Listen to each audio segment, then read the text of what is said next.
Bueno, aquí estamos nueva vez en Troya TV, muy complacidos de compartir con ustedes desde la República Dominicana la joya del Caribe para el mundo. Bueno, Emilia Pereira, Y Miguel Ángel Rodríguez, estamos aquí en una como entrega más siempre. y Y no es una entrega cualquiera, no es una entrega más, es una entrega en la que vamos a hablar de un tema que está en las mesas dominicanas, está en el aire, está en la política, está en la economía, está en la vida de la familia, señores, la reforma fiscal y sus efectos en nuestras vidas. Para esto vamos a hablar en breve con un economista sumamente reputado y experto, así que manténganse ahí. Muy bien, Miguel, y aquí estamos con don Luis Reyes Santos. Es director de presupuesto, consultor de organismos internacionales y un economista sumamente reputado para temas que están sobre la mesa en estos días. ¿Cómo está, don Luis? Muy bien, muy bien, muy bien. Un placer estar aquí con ustedes. Bueno, y vamos a tener que tocar unos temas que están definitivamente en el candelero de la política y de la sociedad dominicana y de la economía dominicana, referente a la reforma fiscal que acaba de someter el Poder Ejecutivo a las cámaras legislativas. De este tema se ha hablado durante mucho tiempo, que si se va a someter la reforma, otros gobiernos han intentado. ¿Desde cuándo se viene arrastrando este tema de la reforma que finalmente termina yendo al Congreso? Bueno, en realidad la última gran reforma que se hizo en el país, que a propósito no fue solamente una reforma tributaria, la que se hizo en ese entonces fue un paquete de reformas, porque en ese periodo también se hizo la reforma laboral y se aprobó la ley de inversión extranjera y algún otro proyecto de reforma que no recuerdo, pero fue en el año 1992, durante el gobierno del presidente Joaquín Balaguer, y eso fue una reforma bastante abarcadora, con un impacto muy grande en términos fiscales para el país. Después de eso, se han hecho. La gente habla de manera despectiva en la jerga de los economistas y obviamente el público, la ciudadanía, habla de parches fiscales que se han hecho. Ustedes conocen eso. Los parches fiscales no son más que pequeños correctivos que se hacen al régimen tributario con el propósito en unos casos de evitar la evasión, de mejorar la recaudación y de el año 92 vamos al año 2012, donde sí hubo un esfuerzo por hacer una reforma integral que perseguía también recaudar 2.4, 2.5% del Producto Interno Bruto. Eso durante la gestión del presidente Danilo Medina, muy al inicio de la gestión, incluso cuando se somete el primer proyecto de presupuesto. Conjuntamente con el proyecto de presupuesto se somete esa reforma fiscal.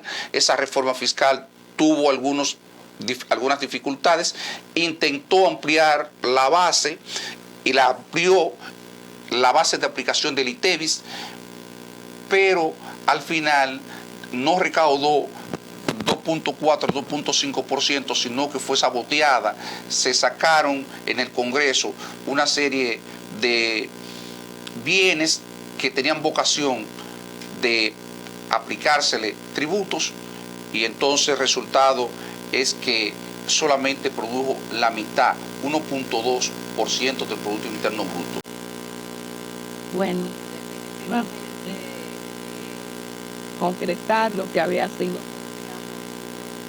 Bueno, no frecuente amenaza, se va a tratar de reforma fiscal, y está de tu país, está de tu casa, ya la reforma fiscal está en el Congreso. Al parecer, va a tener un impacto muy grande en diferentes sectores. Entre aquellas propuestas de esa vez en el gobierno de Danilo Medina, cuando se tomaron algunas medidas, en relación ahora, ¿cuáles serían las diferencias que usted observa en la propuesta del gobierno? no hay diferencias. En algunos casos, si uno toma la propuesta original, se parecen en tema de selectivo, por ejemplo, a las bebidas alcohólicas, que en ese entonces se tocaron, me recuerdo perfectamente incluso porque fue un fracaso en términos recaudatorios, porque posiblemente nosotros establecimos una tasa muy alta, muy elevada, y entonces eso generó una situación de evasión en algunos casos, o también situaciones donde hubo un efecto sustitución, por ejemplo, de bebidas alcohólicas, que es una de las cosas que después posteriormente vamos a comentar posiblemente en este programa, que yo lo mencionaré, invitar la atención de las autoridades, porque hay bebidas, hay un tema ahí, y aquí hay cuestiones incluso de tipo ético, moral, tema de salud, porque el problema, si lo vemos desde el punto de vista de la salud, uno debería de ponerle, digamos, un impuesto elevadísimo a la bebida como una forma de desestimular el consumo.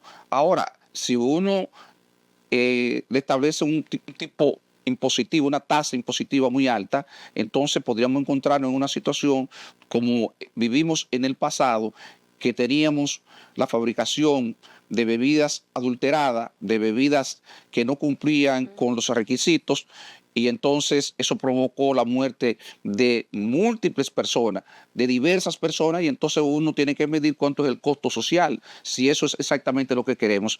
Si empujar, digamos, a una situación donde tengamos que llegar a una situación donde la gente, para proveerse de esos bienes, que aunque uno pueda tener diferencias desde el punto de vista ético y desde el punto de vista, observaciones desde el punto de vista de la salud, también uno sabe que el público lo consume, y que llevarlo a esa situación podría ser poner en peligro también la salud de las personas que van a consumir eso fuera de lo que son los bienes que deberían de proveerse a través de los canales normales. Luis, licenciado, todas las reformas... Dime, Luis, por favor. Con Luis está bien. Con Luis está bien. Mira, Luis, todas las reformas que se han hecho a través de la historia, la reforma tributaria, la reforma fiscal, han sido motivadas por el Estado para aumentar las recaudaciones. No importa que le pongan paquetazo fiscal, que le pongan reforma fiscal, Modernización fiscal. que le pongan aumento de los tributos o disminución de los tributos, o que digan modificación del código monetario o financiero. Al final, los gobiernos tienen justificaciones. Una de las justificaciones del gobierno actual está motivada, según lo considerando de este proyecto de ley, que por cierto te agradezco que me lo haya enviado, establece que el COVID redujo grandemente las recaudaciones porque las actividades económicas se redujeron también. Por otro lado, se habla de que la guerra entre Ucrania y Rusia, involucrada inclusive en la OTAN, también ha encarecido la materia prima, y por ende ha disminuido las expansiones económicas en el país. Y vinculado también a lo que ellos establecen de ir en auxilio de esa cantidad de personas en el subsidio que no tenían la capacidad productiva, ronda cerca del 2.7% del PIB.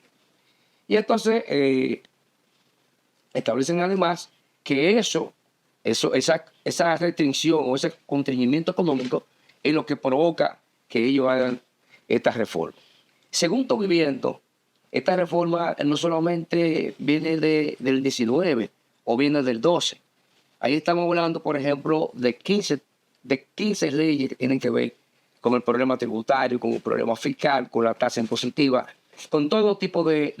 Como que aquí te dije, mini reformas se han hecho desde el año, por ejemplo, yo recuerdo en el año 2007, cuando el acuerdo con el Fondo Monetario Internacional, que estuvo vigente en 2004-2007, hubo modificaciones. Antes de eso, incluso en el 2004, yo mismo, en el gobierno de don Hipólito Mejía, también hubo modificaciones.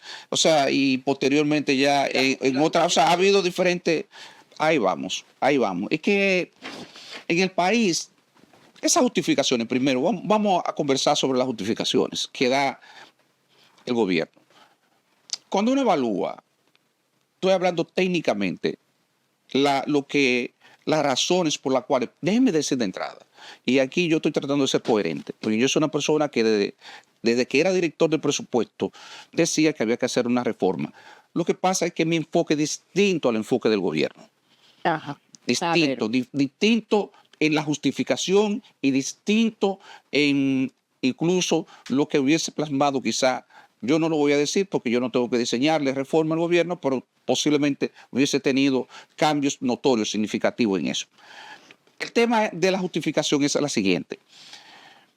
Nosotros, a medida que el país va creciendo, va desarrollando, se van desarrollando también instituciones y se van cualificando las instituciones. Y entonces, de pronto, nosotros otorgamos un 4% para la educación preuniversitaria con una presión tributaria de solamente un 13%, y de que tú comprometes 4%, 4 puntos porcentuales de 13 que tú tienes de presión tributaria, tú te estás estrangulando. Pero hay un hecho antes de eso que ocurrió en el año 2012, y es que en el año 2008 nosotros sufrimos los efectos de la crisis económica y financiera.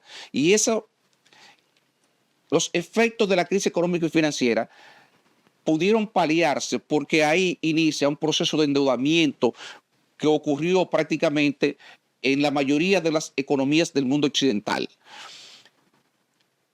La economía dominicana comienza a endeudarse y a generar déficit. El último superávit lo tuvo en la cuenta fiscal, se registró en el año 2007. En el marco del acuerdo con el Fondo Monetario Internacional, en el año 2008, sufrimos la perturbación de la crisis económica internacional que dura hasta el año 2010-2011, y eso se logra paliar porque precisamente los países agrupados en el G20, que así se conoce, en una reunión que se celebró en Londres, decidieron que la situación era tan dramática para que la actividad económica no cayera tanto, que era necesario que el gobierno gastara. Y entonces habría que aisiarlas. Ellos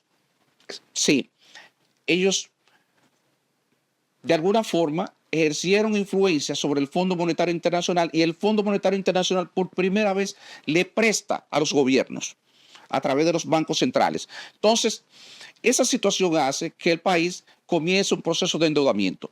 Luego, nosotros tenemos una experiencia en el año 2012 donde la reforma no fue exitosa, y eso hizo que no fuera posible porque ya nosotros tenemos una estructura de gasto muy rígida. Aquí, otra cosa que vale la pena recordar, establecimos por razones de populismo económico, porque eso es puro populismo económico. ¿Por qué yo digo que es populismo? Porque eso no está fundamentado en ningún estudio. Y de pronto usted dice, hay que darle, incluso a instituciones que yo respeto mucho, la Universidad Autónoma de Santo Domingo tiene establecido un porcentaje, y puede ser, oye, todo eso, que sea más, que sea menos. Yo no estoy diciendo eso, lo que estoy diciendo es que lo que se estableció en la ley no tenía un estudio que soportara eso. Pero lo mismo pasa con el Congreso, lo mismo pasa con la justicia, lo mismo pasa, yo no sé, con una cantidad de leyes que si se fueran a otorgar todas ellas conforme a los mandatos que están establecidos ahí, representarían como el 65, el 70% del ingreso del Estado. Entonces, todas esas cosas fueron introduciendo, rigidez presupuestaria. ¿Qué es rigidez presupuestaria? La rigidez presupuestaria consiste en que una vez usted tiene que asignar los gastos operacionales, los gastos de nómina, los pagos de los servicios eléctricos, de telefonía, combustible y todas estas cosas, la seguridad social, entonces nosotros decimos, no hay espacio presupuestario, no hay dinero para usted asignarlo a otras cosas. Y eso hace entonces, como le está pasando al gobierno actual, que no puede asignar suficientes recursos a la inversión pública, y el resultado de eso es que usted ve un deterioro en las carreteras, en las calles, en las avenidas. Usted ve el problema que está pasando actualmente en el transporte aquí en la ciudad de Santo Domingo, y el drenaje pluvial también. Estamos viendo el deterioro que hay en el servicio eléctrico porque ese gasto es rígido, es muy rígido, es cierto eso.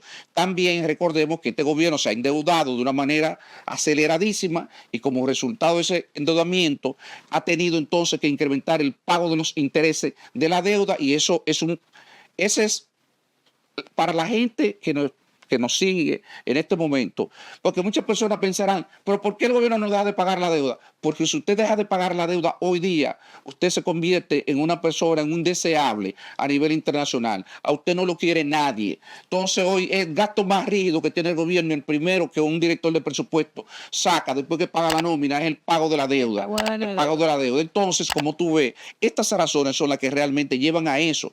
El COVID al final significó muy poco. Eso no es el problema.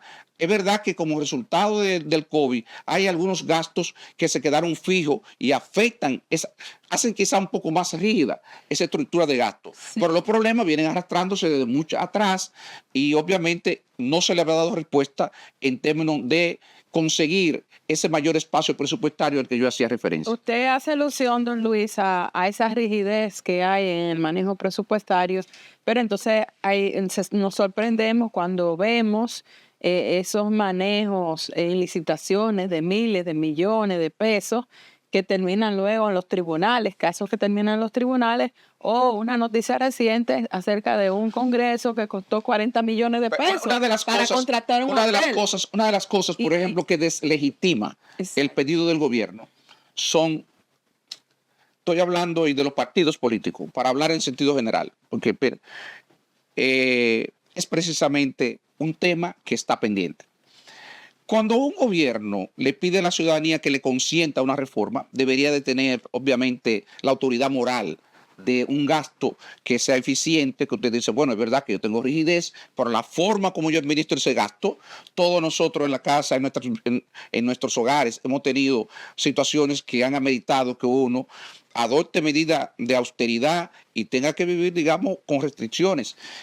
La gente le gusta sentir que los recursos que le transfiere a los gobiernos a través de los impuestos, pues se administren de una manera no solamente eficiente, sino pulcra y transparente.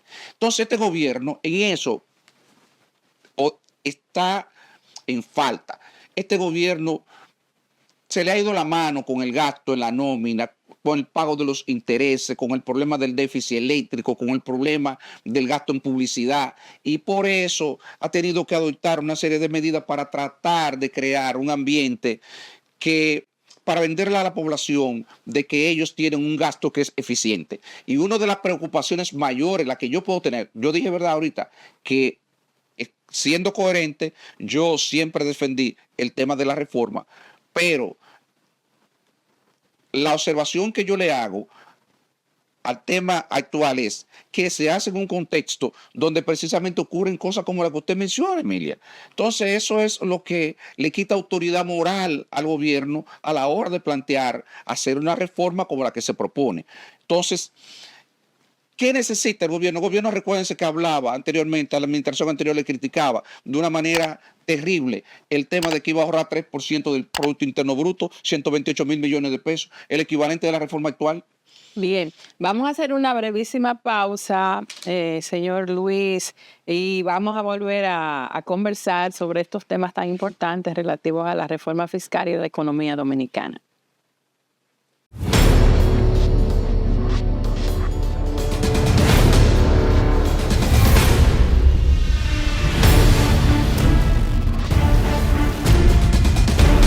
Y aquí continuamos con don Luis Reyes Santos conversando sobre temas económicos calientísimos, por cierto. Déjame decirle a los amigos que nos siguen por Troya TV y por una red de canales digitales que con quien estamos conversando es una persona sumamente versada, una amplia experiencia en el mundo financiero, consultor internacional de organismos internacionales, el último exdirector de presupuesto. Y los directores de presupuesto son muy rígidos porque manejan una cuenta que deben de dar aquí, poner allá. Y cuando no tienen esa cantidad de dinero, entonces ellos dicen, pero espérate, mira, no te puedo dar esto porque no tengo esto. Entonces eso lo hace un poquito muy estricto y conocedores de la materia. Pero volviendo al tema de lo considerando, Luis, aquí nos encontramos que una de las razones de la reforma o del paquetazo, como se le quiera llamar, consiste en que el endeudamiento que ha tenido el gobierno en los últimos 4 años es tanto que se requieren recursos para ir pagando esas deudas. y no hay forma de pagarla si obviamente si tú no tienes recaudaciones. No hay espacio fiscal. Recuerda que no hay espacio fiscal para eso. No hay espacio fiscal para eso. Pero por otro lado, tú te referiste a que la falta de esos recursos, ya sea por evasión fiscal, ya sea por que no tienen los mecanismos para las recaudaciones eficientes, pero lo que la población ve, y tú lo describías, es que cada vez más los servicios están deteriorados. Entonces, hay una dicotomía en la cantidad de dinero que el gobierno ha cogido prestado, la cantidad de dinero que el gobierno ha recibido por el presupuesto normal, que ha sido el más grande en toda la historia de la República Dominicana, y la dicotomía que hay es que, entonces, ¿dónde está ese dinero? Ahí va. Porque no hay un gasto eficiente.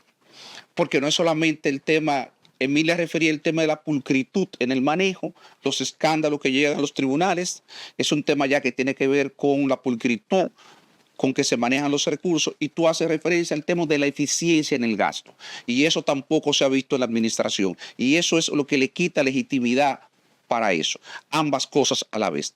Un gobierno que llega con un escándalo como el que tiene actualmente en la justicia,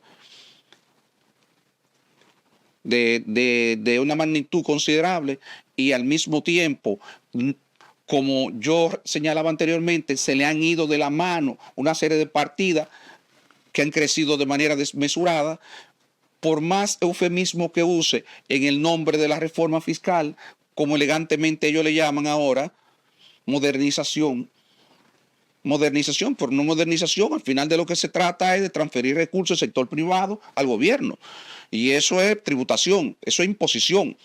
Y eso es lo que el gobierno ha hecho. Entonces, eso es precisamente lo que les resta legitimidad, lo que les resta credibilidad y autoridad moral al gobierno, el hecho de que no maneje los recursos de una forma eficiente. ¿Por qué? Porque se ha endeudado en más de 17.000 millones de dólares solamente la parte del sector público no financiero del gobierno, y con esos 17.000 millones de dólares el gobierno lo ha quemado en gasto corriente, y por eso tenemos este deterioro en los servicios públicos. Nosotros, por ejemplo, nunca en la vida nos endeudamos en esos 8 años de gobierno de 2012 al 2020, para que sepan, para gastar, para financiar un peso de gasto corriente con un endeudamiento. O sea, es una locura. ¿Sabe lo que es coger 4.000, 5.000 millones de dólares y quemarlo haciéndole transferencia al sector eléctrico? Claro que no te van a dar los recursos y que va a haber que buscarlo otra vez de eso. Ahora, la pregunta que uno se hace es, por lo menos en la distribución que se ha hecho hasta ahora, ellos han especializado, dice que van a especializar 18.000 millones de pesos para el sector eléctrico, para inversión, y tratar de disminuir las pérdidas. Y ojalá que se haga. Pero debió de haberse iniciado mucho antes. Inmediatamente el gobierno informa acerca de su propuesta de reforma fiscal, salen una serie de sectores de la economía y sectores sociales a refutar, a quejarse, a pedir que se revisen esas propuestas, sectores de tanto peso como el empresariado, por ejemplo, los productores de ron, los couriers y una serie de sectores que sienten que van a ser muy lacerados y entienden que no se ha ponderado bien. De esos sectores que usted ha evaluado, también a Sonahores por el tema de turístico y a Docine, por ejemplo, de esos sectores que están, bueno, lamentando que estén involucrados en esta reforma, ¿cuáles son los que usted entiende que van a ser más afectados? Miren, en sentido general, primero déjeme hacer una aclaración. Yo he escuchado a las autoridades gubernamentales decir que ellos han hecho los estudios de costo-beneficio. El tema es que el gobierno no ha socializado eso, por lo menos aparentemente ni con esos sectores ni con ningún sector de la sociedad. El gobierno hablaba de que iba a ser un pacto fiscal. Un pacto es una negociación entre partes.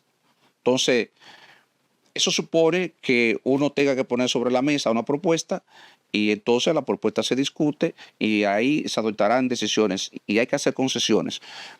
En realidad, el gobierno, por más que diga, esto es una imposición, ya ustedes han visto en los medios de comunicación, incluso ha habido espacio pagado donde se quedan estos sectores, desde los sectores productores de ron, el caso de la Asociación de Jóvenes Empresarios, y así sucesivamente, cada uno de ellos ha ido exponiendo esto. Miren, en realidad, el régimen de incentivo fiscal en el país, para los sectores productivos debió de haberse revisado y racionalizado y debió de haberse modernizado. Esa es la verdad. Ahora, eso debió de hacerse apoyado en los estudios correspondientes y esos estudios no lo conocemos. Por eso es que es tan difícil emitir un juicio, porque uno sabe que sí, que había que hacerlo, pero ¿se hizo correctamente? No. ¿Qué es lo que ha hecho el gobierno? Lo eliminó todos. Todos, y lo dejó a todos, digamos, sin esos incentivos fiscales. No se necesita, excepto, por ejemplo, algo de Confotur que se preservó para el polo de Pedernales, que el gobierno planea desarrollar en Pedernales. En sentido general, cortó todos los incentivos. Eso es lo que hay. Entonces, por eso todos los sectores se quejan, algunos incluso con más intensidad que otros, porque, por ejemplo, la ley de mecenazgo es una ley que prácticamente no llegó a aplicarse, aunque se aprobó en el año 2019, no se aplicó. No hubo forma porque eso fue una ley que estuvo mal diseñada en el financiamiento y no hubo manera de lograr que se aplicara. Luego usted Pero la están desmantelando con esta propuesta. No, ahora la eliminaron. La eliminaron. Ahora ya eso no existe porque no tiene cómo financiarse. Entonces, sin embargo, yo creo que eso era algo que podía ser rescatable y que podía ser algo interesante porque el gobierno no destina suficientes recursos a la cultura y yo creo que nosotros tenemos un déficit con eso. No solamente hay que construir, es verdad que hay que construir infraestructura y que a largo plazo eso es lo que va a ayudar a que el país mantenga el potencial de crecimiento económico, pero también hay que crecer en otros ámbitos de la vida. O sea, el crecimiento del desarrollo del país no es solamente en el ámbito, digamos, de la infraestructura y en el ámbito de la producción. La producción cultural como tal es un ente que es importante y yo hubiese hecho un esfuerzo por preservar algo de ello. Y la ley de cine, ¿cómo igual te ve el tratamiento que se le da? También, el tratamiento que se le da a la ley de cine, creo que hay un tema que es un tema también poco...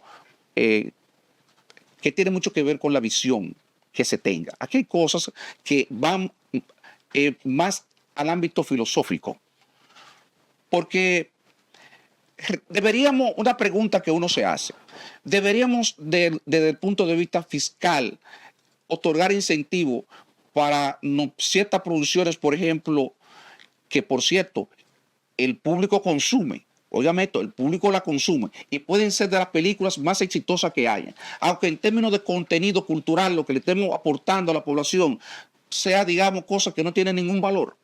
O sea, ahí hay un problema que a la hora de uno tomar estas decisiones son las cosas que hay que reflexionar. Pero hay un Eso tema, es lo que se quiere. Por ejemplo, perdóneme, con la ley de cine, esa ley lo que tiene son unos 10 años. En relación con las leyes de incentivo turístico que tienen más de 30 años, ¿verdad?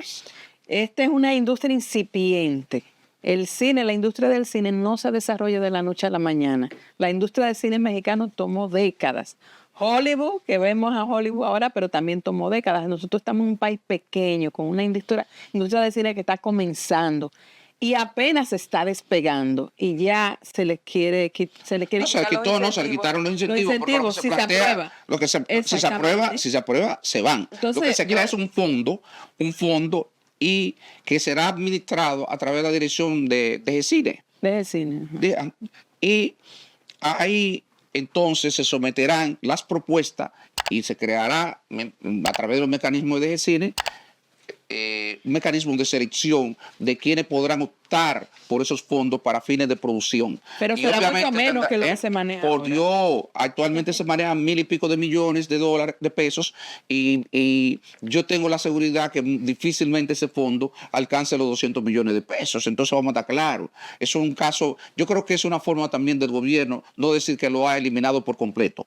Yo hubiese preferido quizá que cerraran y le hubiese puesto tope y hubiese cerrado la brecha que tenía la ley y lo hubiese dejado posiblemente que siguiera operando un tiempo más. Creo que sí, que habían situaciones que ya había que ir cerrando, pero hubiese preferido mantenerla un poco más. Igual pasa con el tema de la ley de mecenazgo. Yo creo que el tema de la cultura necesita que el gobierno le preste especial atención porque, repito, el tema del desarrollo económico es un tema multidimensional y nosotros frecuentemente, eso es lo que yo he visto, los economistas tenemos poca sensibilidad a veces por temas como esto.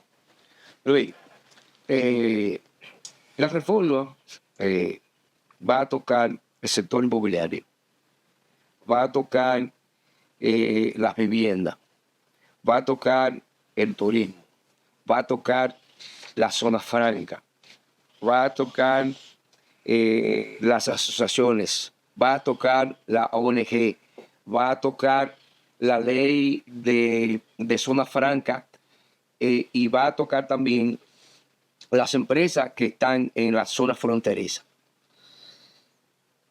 ¿Cómo tú ves y en qué medida va a impactar y va a afectar de fondo a cada uno de esos sectores? Yo te voy a decir ahora. Por ejemplo, que es algo muy sensible y que se ha discutido mucho.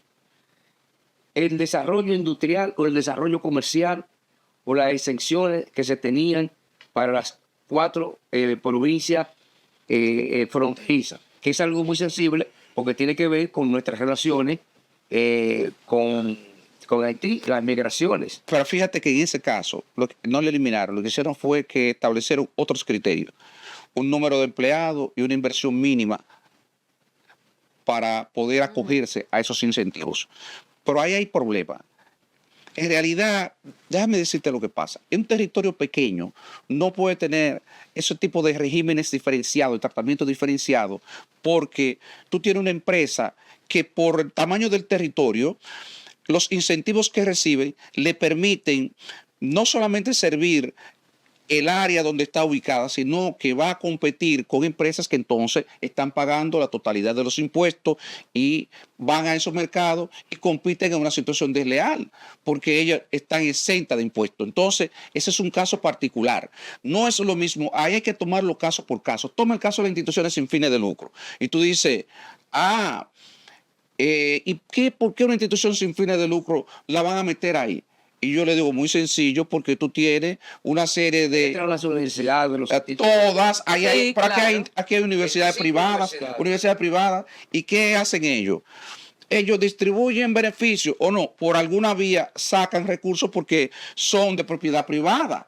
Y entonces, esas instituciones merecen realmente, no merecen tributar. Yo creo que sí, que merecen tributar. O sea, y repito, eso también pasa con un sinfín de instituciones sin fines de lucro. Pero hay muchas instituciones sin fines de lucro que no. No, pero esas instituciones, perdóname, la que generan recursos. la que no distribuye, la que no generan ingresos, que solamente perciben, por ejemplo, algún ingreso del Estado y algunos aportes y no hacen distribución de beneficios, van a seguir operando de la misma manera. Pero esto está dirigido fundamentalmente a esa. Hay cooperativas que operan como ONG, que movilizan muchísimos recursos. Hay, yo no sé si todavía existen asociaciones de ahorros que también operan como tal. Entonces, eso hay que sincerizarlo. Eso hay que sincerizarlo porque son instituciones que están haciendo negocio que están camufladas solamente como instituciones sin fines de lucro, pero detrás de eso lo que hay son operaciones. Si tú sigues viendo, vimos vimos el otro, vimos el tema, tú decías del IPI. Sí. Del IPI y de la vivienda. De la a partir de los 5 millones. De los 5 millones. El tema de la... Mírame, el tema... Incluye excusa, que a ti no te gusta que No, perdóname. Sí, perfectamente, no. A mí, mírame, yo no tengo ningún problema con que me interrumpa. Pero mira, el caso de la vivienda eso es un asunto muy especial. Una vivienda, cualquier vivienda aquí te cuesta 5 millones de pesos. Y no es suntuaria. Y no es suntuaria, sí. ¿Cómo tú vas a decir que un apartamento, diríamos, de vivienda? Yo voy a decir algo sobre eso. Yo voy a decir algo sobre esto. Mira lo que ocurre. Una de las modalidades de ahorros del dominicano, de que nosotros vimos de nuestros padres, de nuestros abuelos, era que ellos, algunos en lugar de preferir tenerlo en el banco, porque no había una cultura de bancarización, iban comprando casas y al final, yo recuerdo a mi papá que tenía al lado unos consultorios y esos consultorios lo alquilaba. Tenía, por ejemplo, 10 consultorios. El seguro de la vejez. El seguro de la vejez, exactamente. Exacto. Entonces, ¿qué ha pasado con eso? De pronto, cuando uno está en sus mejores años productivos, tú compras una vivienda, tú la alquilas esa vivienda, tú has sido propietario de ella durante 20 años y eso ha generado una plusvalía enorme. Ahora tú coges En verdad, eso, digamos, me costó 2 millones, 3 millones de pesos, pero ahora vale 10 millones porque la plusvalía generada 200, 300%, hace 20 años que la compré. Ahora el gobierno la va a revaluar y ahí es donde viene el problema. Ajá. La va a revaluar y yo digo, wow, si revalúa y además de eso quita, el monto exento está en 9.8 millones de pesos. O sea, para tú pagar el impuesto a la propiedad inmobiliaria actualmente, tú toma el valor de la vivienda y eso no es más que desde cuando se aprobó la ley establecía que había que indexar. ¿Qué significa eso? Que usted tiene que corregir el valor que usted tenía por la inflación todos los años. Y la acumulación llevó desde el monto que se aprobó originalmente en la ley hasta 9.8 millones al día de hoy. ¿Qué es lo que se plantea? Cortar eso en lugar de 9.8 que se descuenta. O sea, si una vivienda vale 15 millones, tú no pagas por los 15 millones. Te descuentan 9.8 millones y tú pagas por la diferencia que son 5 millones y tanto y tú pagas el 1% que son 50,000. Si eso ocurre, se aprueba la reforma y te van a 5 millones, tú vas a terminar pagando ahora el doble de lo que tú estabas pagando. Pero si además de eso, cogen y te la revalúan, porque en realidad tú la tienes declarada en 15 millones, pero como resultado, como dije anteriormente, de la plusvalía, porque hace 10 años que la compraste, vale 25 millones, ahora te va a tener un deducible, una exención de 5 millones y va a pagar por 20. Anteriormente tú estabas pagando 50,000 y pico de 50,000 y pico de pesos. Ahora va a pagar por 20 millones 200,000. ¿En cuánto lo triplicaste? Entonces, eso plantea unos desafíos que el gobierno tiene que explicarle a la población. Tiene que explicarle a la población, porque la verdad es que es agobiante. Ya la gente se siente un poco angustiada con todas estas cosas y uno quisiera llevarle aliento, quisiera llevarle un mensaje positivo, pero lo único positivo y bonito que me gustó, de verdad creativo el gobierno, fue el cambio que hizo en la denominación de la reforma, modernización. Bueno, señores, tenemos que seguir hablando de este tema porque hay puntos que hay que aclarar y que van a tener mucho impacto en la población, así que volvemos en breve.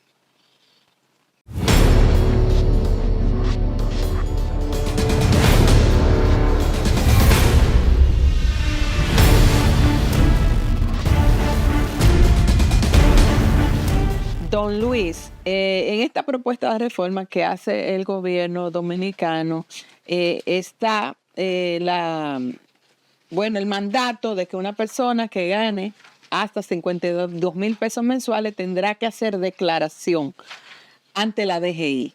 Esto no existía antes. ¿Qué repercusión va a tener incluso en la vida económica de una persona que antes no hacía esa declaración y ahora tendría quizás que buscar la asistencia de un profesional de contabilidad? Mire, qué bueno que usted hizo esa observación. Yo voy a repetir lo que dijo el ministro de Hacienda, en el sentido de que lo que se ha diseñado para esto es algo sencillo, incluso que estará en pantalla y usted va a validar lo que ya ha recabado la Dirección General de Impuestos Internos, digamos, de lo que son ingresos, de los ingresos percibidos por los contribuyentes o los potenciales contribuyentes.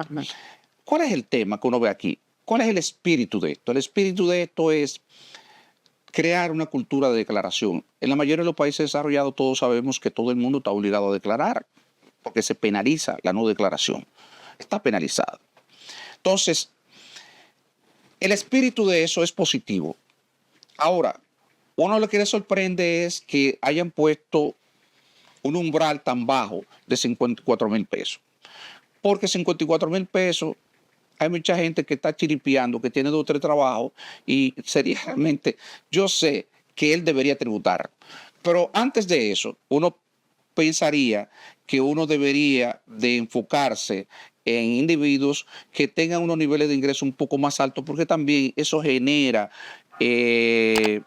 mucho trabajo para la administración tributaria y yo no estoy seguro si ellos, cuando de pronto le lleguen 1.500.000 declaraciones adicionales, van a poder gestionar eso.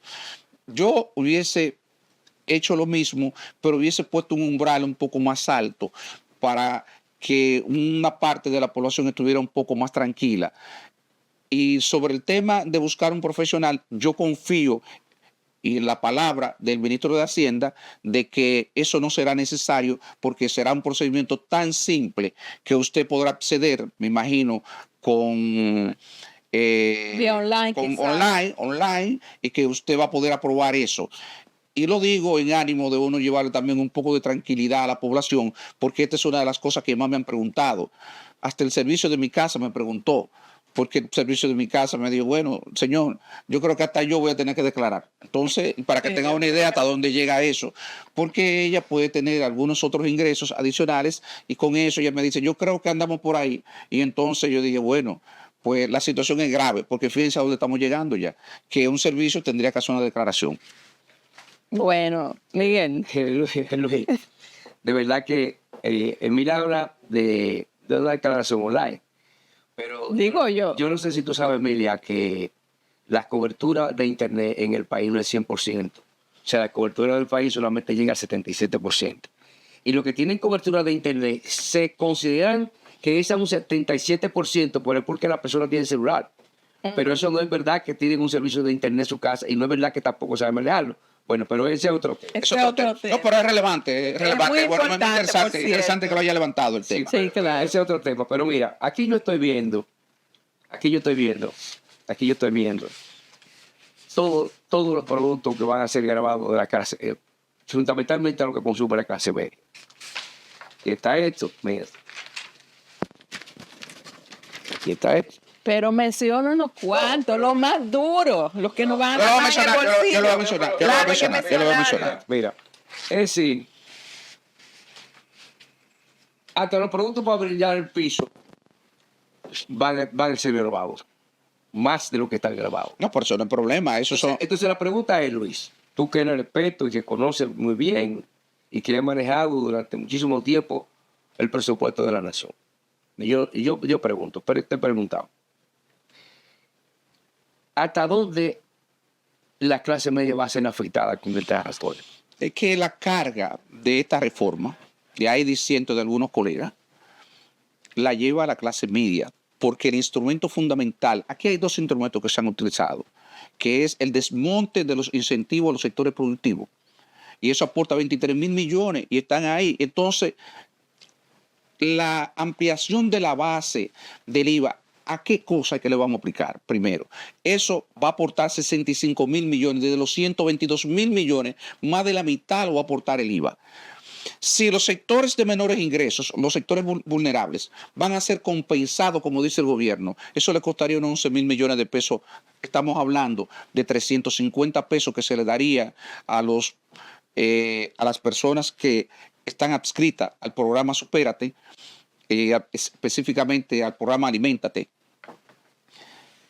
que son 1.5 millones de personas hoy día, 350 pesos, que sería lo que ellos pagarían por concepto de los impuestos en el IVA, en el ITEVIS, que ellos le estarían traspasando al gobierno. Entonces, el gobierno le compensaría esos 350 pesos mensuales. Y otra parte es un aumento para el salario mínimo en el sector público de 10 mil a 15 mil pesos, que le representa en total, en conjunto, 11 mil millones de pesos. Los sectores productivos representan 23 mil millones, dije. Y la ampliación de la base representa 65 mil millones. Y los sectores vulnerables van a ser compensados. Entonces, ¿quién es lo que te queda en el medio? Los sectores más altos, que uno nunca se preocupa por cuando va a hacer este tipo de reforma, porque se supone que quienes deben de pagar la reforma son los sectores más ricos de la población. Y lo otro es la clase media, que representa alrededor de un 40% de la población dominicana. ¿Y por qué va a sufrir? ¿Cuáles son los efectos para la clase media? Es que eso es muy sencillo. Es que usted ahora va a comenzar a pagar. No es por el problema de los detergentes que tú mencionabas. No es por eso. Es que usted va a pagar ahora por el tomate, la lechuga, el pepino, la remolacha, el ñame, la yautía, la mantequilla, la margarina. O sea, vamos a estar claros. Los productos del agro que estaban exentos. Recuérdate que como se dijo muy bien en la intervención que hizo el ministro durante la semanal que realiza el presidente de la República, solamente 7 bienes estarán exentos de los bienes manufacturados y del sector agropecuario. Del sector manufacturado y agropecuario serían el pan, los pollos, el huevo, el arroz, el plátano y la yuca. Y los otros, todos los otros están grabados. Y están grabados a la misma tasa. No hay tasa diferenciada, 18% más. ¿Y qué significa eso? ¿Por qué súmale el aumento en el pago del IPI a los sectores de clase media? Suma el tema del marbete, que me parece también una aberración eso, el tema del marbete. Sí. Porque ¿por qué un carro chino que vale $5,000 va a pagar $6,000? ¿Por qué nuevo? Igual que una jipeta que vale $150,000. O sea, señores, $5,000 un carro chino eléctrico y entonces va a pagar exactamente por qué nuevo los dos. ¿Y qué criterio así? No, porque así tú no puedes diseñar tampoco una reforma. O sea, y que míreme ahí diciendo... La compra por internet. La compra por internet, por ejemplo. ¿Quiénes compran por internet? Los servicios, por ejemplo, también de plataforma. De plataforma. Por todo lo que tiene que ver, por ejemplo, con comercio electrónico. Exacto. ¿Quiénes son los que utilizan básicamente esos servicios? La clase media. Entonces, todo eso va contra la clase media. Y entonces, ¿quiénes van a ser los grandes perjudicados? Y obviamente, el problema no es solamente eso, es que tú me vas a quitar estos impuestos, pero también esos impuestos van a generar un efecto inflacionario. Y al generarme inflación, me van a erosionar mi poder de compra. Entonces yo tengo un efecto doble. Mi ingreso disponible para el consumo lo voy a ver reducido porque tengo que pagar mayores tributos y al mismo tiempo la capacidad de compra de lo que me queda se ve reducido también porque la inflación me erosiona esa capacidad de compra.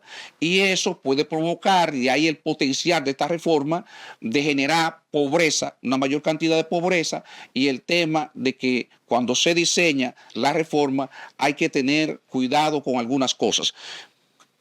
Claramente la clase media, y mira que me sorprende, y esto es un tema que a uno le llama la atención, porque la clase media fue que sustentó esta administración de gobierno. Básicamente la clase media que vota por la actual administración, por el presidente Abinader. Y obviamente yo creo que a mí a veces me da la percepción, y quiero resaltar esto, y lo he dicho en otro programa que voy, incluso esto me parece como si fuera un divertimento, porque el gobierno, la forma como lo plantea es como que esto no va a provocar ningún dolor, ningún sacrificio para la población.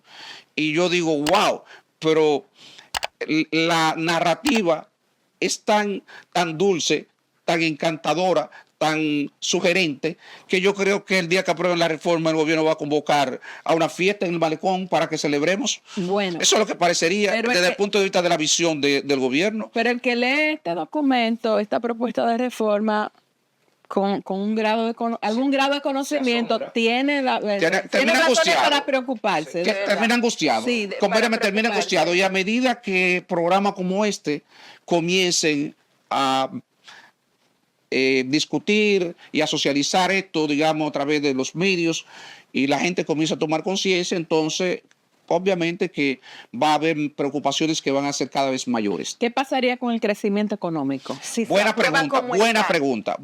Lo primero es toda la reforma. Y vamos para que sea una sola. ¿Qué va a pasar? Dice, mira, con el crecimiento económico, si eso va a provocar lo que se busca. ¿Y cuál es la diferencia entre el ITEVI y el IVA? Para que lo haga. No hay ninguna, oye, método de eso. El ITEVIS fue también otro de esos eufemismos que utilizan los países. Aquí se intentó en una reforma, no me recuerdo si fue durante el gobierno de don Antonio Guzmán o de Jorge Blanco, de Jorge Blanco, aprobar el IVA. Y entonces eso terminó estigmatizado porque se decía, no se entendía tampoco, me recuerdo perfectamente que no se entendía. Yo era estudiante de economía y recuerdo cuando el profesor Vicente Bengoa explicaba eso, que por cierto era un experto en asuntos tributarios. Y miren, el IVA, no como se está planteando en la ley, porque en la ley esto es una variante del IVA. El IVA es impuesto al valor agregado. ¿Qué significa eso? Que es un impuesto que se hace por tramo. O sea, usted en cada etapa, usted tiene, por ejemplo, un producto agropecuario. lo correcto, si se fuera a aplicar el IVA como debería de ser, es que usted al precio de venta del productor agropecuario le resta los insumos, el valor de los insumos, y esa diferencia, eso es lo que es valor agregado, valor añadido, como se le llama en otros países. Y entonces usted le aplica a eso el impuesto. Entonces, cuando eso pasa, por ejemplo, usted produjo guandules. Por el guandule enlatado es un proceso manufacturado. Claro. Entonces, pero en la primera etapa ya usted pagó. Cuando usted produce el guandule enlatado, entonces ahí el precio es mayor y hay otro valor agregado. Entonces usted le resta lo que le costó a ese precio de venta, perdón, al valor de venta, se le resta el valor de los insumos y otra vez usted le aplica el impuesto y le resta lo que ya le pagaron. ¿De acuerdo? Entonces, hasta que llega al consumidor final. Es un impuesto en escala y en principio no debería de ser inflacionario. Eso es lo que teóricamente se plantea en mercados competitivos. Pero como estamos en República Dominicana, donde tenemos oligopolios, donde tenemos empresas con poder de mercado, es posible que algunas empresas puedan transferir más del 18% y generar mayores presiones inflacionarias. Hay otros aspectos también técnicos que tienen que ver con las expectativas de los agentes. Cuando los agentes piensan que la situación es una situación desbordante, es posible que ellos anticipen y comiencen a ajustar precios desde ahora, porque de lo contrario, si ellos venden el inventario que tienen y luego tienen que comprarlo con el aumento del impuesto, pues obviamente eso le afecta el capital de trabajo. Y al afectar el capital de trabajo, entonces ellos prefieren desde ahora comenzar a recoger el capital de trabajo, perdón, a vender los productos que tienen, los bienes, con el impuesto total o parcialmente como una forma de compensar el efecto que van a tener posteriormente. Volviendo al punto, ¿qué pasaría con el crecimiento económico a partir de la reforma fiscal? La reforma, lo normal que ocurra es lo siguiente. Ajá. Mire, como usted lo que tiene es una transferencia de recursos del sector privado al sector público, en ese proceso que se da, pues obviamente baja el consumo del sector privado y se supone que eso depende del uso que le dé el gobierno, aumento de gasto, entonces podrá compensar la disminución que usted va a tener en el consumo y por tanto no afectaría el crecimiento. Pero en este caso, hay 22.000 millones que van al Banco Central, de eso que ya obviamente es 22.000 millones de pesos menos en consumo.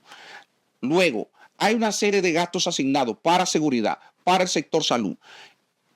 Solamente hay 18.000 millones para el sector eléctrico y 35.000 millones que van directamente a inversión. La inversión tiene un efecto multiplicador en la economía.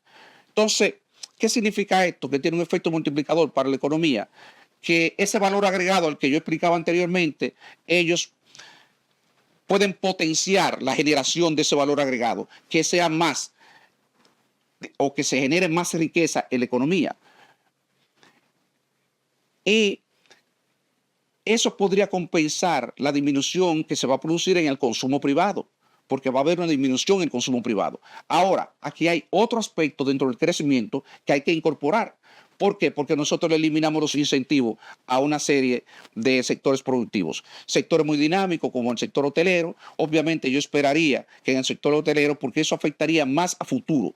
Y aquí hay una cosa, hablando de crecimiento, porque hay que diferenciar el corto plazo del largo plazo, y me olvidaba de eso. Sí.